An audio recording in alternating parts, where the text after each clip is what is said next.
میرے تمام دیکھنے اور سننے والوں کو السلام علیکم۔ اگر آپ کو سٹوری پسند آئے تو اپنی رائے کا اظہار کمنٹس میں ضرور کریے گا اور چینل کو لائک اور سبسکرائب کرنا مت بھولیے گا تاکہ آئندہ آنے والی انٹرسٹنگ ویڈیوز کا نوٹیفیکیشن آپ کو مل سکے۔ جزاک اللہ۔ میرا نام سلمہ ہے۔ پورے محلے میں میرے کام کی ڈیمانڈ تھی۔ پچھلے گھر میں تنخواہ کم ملنے پر کام چھوڑ دیا تھا۔ میری نئی مالکن بہت اچھی تھی۔ ان کے شوہر کاروباری آدمی تھے پر دونوں میاں بیوی اولاد سے محروم تھے۔ مالکن جب بھی محلے کے کسی بچے کو دیکھتی تو ایک حسرت سی ہمیشہ ان کی آنکھوں میں پنپتی رہتی۔ مالک نے ہر طرح سے اپنا علاج کروایا پر کچھ نہیں ہوا۔ آخرکار بڑی منتوں مرادوں سے 5 سال بعد اللہ نے انہیں ایک بیٹے سے نوازا، پر شاید قسمت کو کچھ اور ہی منظور تھا۔ وہ بچہ مرا ہوا پیدا ہوا۔ دونوں میاں بیوی رنجیدہ رہنے لگے۔ صاحب ساری رات باہر رہتے اور مالکن ہمیشہ اپنے کمرے میں رہتی۔ گھر میں ہر وقت موت سا سناٹا چھایا رہتا، حتیٰ کہ چمچ گرنے کی آواز تک سنائی دیتی۔ رات دیر میں کام سے فارغ ہوئی تو تھکاوٹ سے نیند نہ آئی۔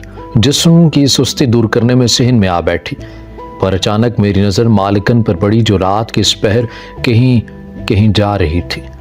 میں بھی اپنے قدم ان کے پیچھے بڑھانے لگی، پر مالکن کا رخ تہہ خانے کی طرف دیکھ کر میری حیرت کی انتہا نہ رہی۔ مالکن تہہ خانے میں داخل ہوئی اور کچھ دیر بعد واپس چلی گئی، پر ایک عجیب بات تھی۔ جب مالکن باہر تھی تو کمرہ اندھیرے میں ڈوبا ہوا تھا، پر ان کے جانے کے بعد تہہ خانے میں چاروں جانب روشنی کا سنہرا ہالہ بنا ہوا تھا۔ میری نظریں چندھیا گئی۔ مجھے کچھ دکھائی نہیں دے رہا تھا۔ میں نے آنکھیں کھولنے کی کوشش کی تو روشنی کی تیز لہر میرے وجود میں سرایت کر گئی اور میں وہیں بے ہوش ہو گئی۔ اگلی صبح میری آنکھ کھلی تو میں اپنے کوارٹر میں تھی۔ مجھے سارا واقعہ پھر سے یاد آ گیا۔ میں نے سر جھٹک کر اپنا کام دوبارہ شروع کر دیا اور مالکن سے کوئی ذکر نہیں کیا۔ صفائی کر کے فارغ ہوئی تو مالکن کی آواز سنائی تھی، سلمہ ذرا آتے خانے میں ایک لال رنگ کی فائل رکھی ہے، وہ لا دے، تمہارے صاحب کے آفس کی ہے۔ میں نے تہہ خانے کی طرف قدم بڑھائے اور لکڑی کی بنی الماری سے فائل نکالنے لگی۔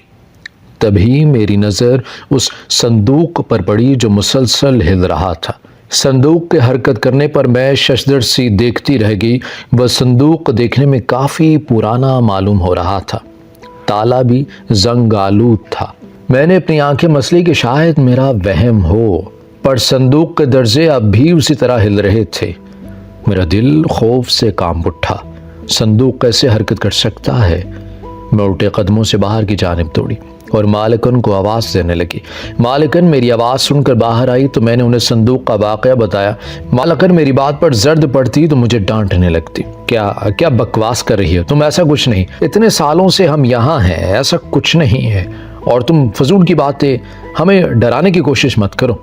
مالکن کی بات پر مجھے غصہ آیا، پر سر جھٹک کر اپنے کام میں لگ گئی۔ میں نے مالکن کے لیے گلاس میں دودھ ڈالا تو مجھے محسوس ہوا کہ جیسے میرے پیچھے کوئی موجود ہو۔ میں فوراً پیچھے مڑی، وہاں کوئی نہیں تھا۔ میں وہم سمجھتی آگے بڑھ گئی اور دودھ مالکن کو پکڑا کر صحن میں آ گئی۔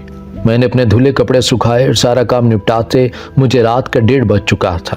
میں کمرے میں جانے لگی تو راستے میں مجھے مالکن پھر سے تہہ خانے کی جانب جاتی دکھائی تھی۔ میری نظریں ان پر جم سی گئی۔ ایک بات جو میں نے محسوس کی تھی وہ یہ تھی کہ جہاں سے مالکن گزر رہی تھی وہاں ایک عجیب سی خوشبو پھیلی ہوئی تھی۔ رات کے اس وقت خوشبو سے مہکی فضا عجب تاثر چھوڑ رہی۔ میں نے مالکن کے پیچھے جانا چاہا، پر مجھے میرے قدموں میں سخت جکڑن محسوس ہوئی، جیسے کسی نے بیڑیاں ڈال دی ہوں۔ میں قدم آگے نہیں بڑھا پا رہی تھی۔ آنکھوں میں آنسو لیے میں بیٹھ گئی۔ بیٹھے بیٹھے نہ جانے کب میں وہیں سو گئی، مجھے معلوم نہیں۔ میری آنکھ کچن میں کھلی جہاں مالکن انڈا فرائی کرتی کسی سے فون پر بات کر رہی تھی۔ میں نے حیرت سے خود کو دیکھا، میں تو صحن میں تھی، تو یہاں کیسے آئی؟ میرے دماغ میں جھکڑ چل رہے تھے، آخر یہ سب کیا ہو رہا تھا؟ مالکن نے مجھے دیکھا تو مسکراتے ہوئے مجھے بولی، ہو گئی نیند پوری؟ ان کی ہنسی میں کچھ تھا جو خاص تھا، جیسے کچھ جتا رہی ہوں۔ مجھے پتہ نہیں چلا کہ کب وہ نکل کر چلے گئی۔ میری نظروں نے دور تک ان کا پیچھا کیا۔ وہ خوشبو کا جھونکا مجھے خود کے اطراف محسوس ہوا۔ میں نے چونک کر چاروں طرف دیکھا، کوئی ذی روح موجود نہیں تھا۔ میری حالت بے حد مضطرب تھی۔ سوچ کر تھک گئی تھی ایسا کون سا راز تھا اس صندوق کا، اس روشنی کے حالے کا، کیا تھا اس صندوق میں؟ اور مالکن وہ کیوں ایسا کر رہی تھی جیسے کوئی گہرا راز چھپا رہی ہو؟ ایسا کیا ہو سکتا ہے؟ میں سوچتے ہوئے سبزیاں کاٹنے لگی، پر ایک لمحے کے لیے مجھے محسوس ہوا کسی نے میرے ہاتھ پر کچھ لکھا ہو۔ میں نے چونک کر سر اٹھایا، پر وہاں کوئی بھی نہیں تھا۔ مجھے ابھی بھی اپنے ہاتھ پر کچھ ٹھنڈک محسوس ہو رہی تھی۔ میں نے چھری دور پھینکی اور کمرے میں آ کر خود پر دم کرنے لگی۔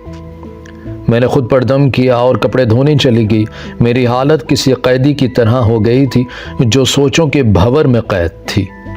میں نے مشین میں کپڑے ڈالے تو دیکھا کہ اس میں ایک سفید کرتا تھا، بالکل شفاف۔ اس کرتے کو دیکھا تو حیرت زدہ ہو گئی، کیونکہ وہ کرتا میرے صاحب کا تو نہیں تھا۔ میں نے مالکن کو دکھانے کا سوچا، بے ساختہ میں پیچھے مڑی۔ اپنے عین پیچھے کھڑی مالکن کو دیکھ کر میری چیخ نکل گئی۔ نہ جانے وہ کب آئیں، مجھے خبر نہ ہوئی۔ انہوں نے مجھ سے وہ کرتا مانگا اور بنا کچھ کہے اندر کی طرف بڑھ گئی۔ میں نے ان کے جانے پر سکھ کا سانس لیا، پر ذہن میں باتیں گھر گئی تھیں۔ کیسا عجب کا ماحول تھا۔ میں اندر گئی تو مالکن کچن میں کھڑی سبزیاں کاٹ رہی تھی اور مسکرا کر کچھ بول رہی تھی۔ مالکن کا رخ میرے سامنے تھا، نہ جانے وہ کس سے مخاطب تھی۔ مجھے دیکھ کر ان کے چہرے کی ہوائیاں اڑ گئیں۔ مالکن نے خود پر قابو پایا اور بولی کہ تم نے ابھی تک کپڑے نہیں دھوئے، کام چور ہوتی جا رہی ہو۔ میں کب سے تمہارے کام کر رہی ہوں، 1 منٹ سکون کا سانس نہیں لیا۔ ان کے اس طرح غصہ کرنے پر مجھے بھی تحش آیا، پر کافی دیر کچن میں ہونے کی بات پر مجھے اپنی سماعتوں پر یقین نہیں آیا۔ آہٹ پر قابو پایا اور بولی، مالکن ابھی تو آپ آئی تھیں باہر وہ کرتا لینے مجھ سے، جب میں صاحب کے کپڑے دھو رہی تھی۔ میری بات پر ان کا پارا ہائی ہونے لگا۔ کیا بکواس کر رہی ہو؟ میں پچھلے 2 گھنٹے سے یہاں کچن میں سر کھپا رہی ہوں اور تم کہہ رہی ہو کہ میں تم سے کرتا لینے آئی؟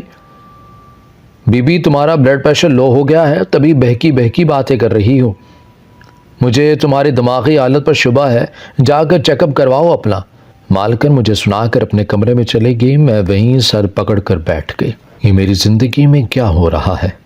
سب کچھ الٹ ہو رہا ہے۔ یعنی میری طبیعت واقعی خراب ہے؟ مالکن ٹھیک کہہ رہی ہیں، مجھے ایک بار چیک کروانا چاہیے۔ میں نے اگلے دن مالکن سے ڈاکٹر کے جانے کی اجازت لی اور قریبی اسپتال میں آ گئی۔ مجھے ایک دم احساس ہوا جیسے میں کسی کی نظروں کے حصار میں ہوں، کوئی ہے جس کی نظریں مجھ پر ٹکی ہوئی ہیں۔ میں بے چین سے چلتی ڈاکٹر کے کیبن کے قریب آئی اور اپنا نمبر آنے پر اندر چلی گئی۔ میں نے ان کو اپنے ساتھ ہوئے حادثے کا بتایا تو وہ ہنسنے لگے اور مجھے بتایا کہ یہ سب صرف میرے دماغ کا فطور ہے، میری خیالاتی تصور کی وجہ سے یہ سب چیزیں مجھے دکھتی ہیں۔ پر میں کیسے مانتی جب سب اپنی آنکھوں سے دیکھا ہو؟ میں نے گھر آ کر کوئی بات نہ کی اور اپنے کوارٹر میں آ گئی۔ مالکن کی آواز میں باہر آئی جو 2 پلیٹوں میں کھانا نکال رہی تھی۔ مجھے تعجب ہوا کہ گھر میں تو مالکن کے علاوہ کوئی نہیں، تو کھانا کسے دے رہی ہیں؟ مالکن کی نظر مجھ پر پڑی۔ ان کی آنکھیں سرخ ہو رہی تھی جیسے بہت سارا روئی ہوں۔ ایک الگ درد کی داستان رقم لگی مجھے ان کی آنکھوں میں، ان کی آواز پر میں ہوش میں آئی اور ان کے کہے مطابق برتن دھوئے۔ میں برتن دھونے کے بعد تہہ خانے کی صفائی کے لیے نے روک دیا۔ بولی آج وہاں کی صفائی میں خود کر لوں گی، اور دونوں کھانے سے بھری پلیٹیں تہہ خانے کی طرف لے کر چلی گئی۔ میری تو ہوائیاں اڑ گئی۔ آخر یہ سب کیا ہو رہا تھا؟ میں بے حد مضطرب سی ان کا پیچھا کرتے تہہ خانے کے دروازے تک پہنچی۔ میرے پہنچنے سے پہلے ہی دروازہ بند ہو گیا۔ میں حیران ہوئی کہ یہ کیا ماجرا ہے، دروازہ خود بخود کیسے بند ہو گیا؟ مالکن کے دونوں ہاتھوں میں تو کھانا تھا۔ میں نے دروازے سے جھانکا تو سیدھی نظر اس ہلتے صندوق پر پڑی۔ وہ صندوق بری طرح ہلتا ہوا دکھائی دیا۔ پورا کمرہ سنہری روشنی سے روشن ہوا۔ میرے وجود سے جان نکلنے لگی اور مجھ پر غشی طاری ہو گئی۔ مالکن نے مجھے ہوش کروایا اور بولی کہ